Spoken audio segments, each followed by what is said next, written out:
Il sabato non è un giorno per le sveglie affrettate o per gli autobus pieni, è un suono più morbido, più largo. Questo sabato Chiara non va al mare per fare una passeggiata, non resta in città, non dorme fino a tardi, sale su un pulmino con altri studenti e lascia Cagliari alle spalle. Destinazione: una fattoria nella campagna sarda. A letto sul programma visita agli animali e laboratorio di formaggio con latte di capra. Interessante, pensa Chiara. Chiara non ha mai fatto il formaggio, non ha mai toccato il latte appena munto e, a dire la verità, non è nemmeno sicura di saper distinguere una capra da una pecora. Dopo circa 40 minuti di viaggio arrivano al paesino in cui si trova la fattoria. La fattoria è circondata da colline basse e silenziose. L'aria profuma di erba e terra calda. Si sentono tutte le voci degli animali: pecore, cavalli, cani, uccelli. Ad accoglierli in fattoria c'è Paolo, il pastore. Ha le mani grandi e la pelle scura, già abbronzata dal sole. Ha una voce così calma e tranquilla. Benvenuti, dice. Oggi facciamo il formaggio insieme. Chiara sente una piccola emozione. Fare il formaggio, che bello! Non è un museo, una visita come le altre, è qualcosa di speciale. Qui si fa davvero il formaggio. Paolo porta il gruppo dentro la fattoria e mostra come si munge una capra. Il gesto è semplice, delicato, ma molto preciso. Invita anche i ragazzi a provarci. Alcuni di loro ci provano, ma nessuno ci riesce. Paolo sorride e dice: ci vuole pazienza. Chiara ripete questa parola mentalmente: pazienza. Allora Paolo fa fare un giro per vedere i cavalli, le galline, i coniglietti e tutti gli animali della fattoria. Poi si fermano in un cortile molto grande dove in mezzo c'è un fornello con il fuoco e sopra un recipiente di acciaio molto grande. Paolo prende una tanica, la apre e mostra al gruppo il contenuto.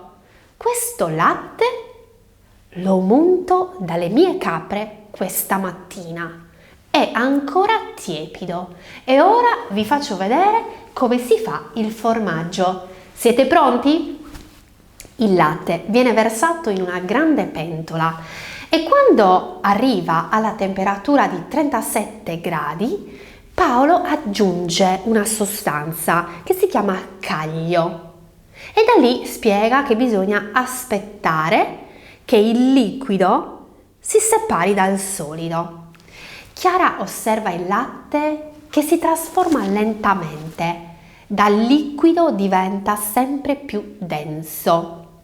Poi Paolo prende un pezzo di legno e rompe questo. Infila le mani dentro la pentola e tira fuori dei grossi blocchi solidi e li sistema dentro le forme. Schiaccia un po' per far uscire il liquido. E così riempie alcune forme e chiede anche l'aiuto degli studenti che quindi si preparano e riempiono le forme con il formaggio. Ecco qua, la prima parte è fatta.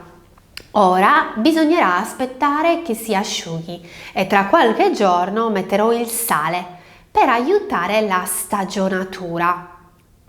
Chiara lo osserva e lo ascolta con molta attenzione e pensa che tutto questo sia davvero fantastico. Vedere nascere il formaggio le ha fatto capire che dietro ogni cibo che che mangiamo, ci sono mani esperte che lavorano, che conoscono le tecniche e che amano il loro lavoro. Dopo il laboratorio di formaggio, il gruppo si siede sotto una tettoia di legno. La moglie di Paolo prepara un caffè per tutti con la classica caffettiera italiana, la Moka. Una caffettiera per 10 persone, una Moka grande così.